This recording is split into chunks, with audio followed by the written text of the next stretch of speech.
সারা সপ্তাহ ডায়েট করে সানডেটা একটু চিট ডে রাখি, কিন্তু আজকে চিট ডেটা চিট ডে রইলো না, এটা আজকে ফ্রড ডে হয়ে গেছে।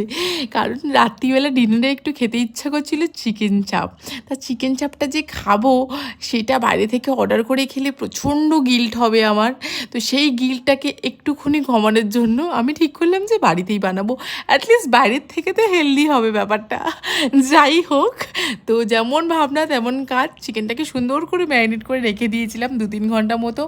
তারপরে আমি বসিয়ে দিলাম চাপে তো কোনো ঝামেলা নেই, জাস্ট চিকেনটাকে নিয়ে সব মশলা টশলা দিয়ে স্লো আছে বসিয়ে দিলাম।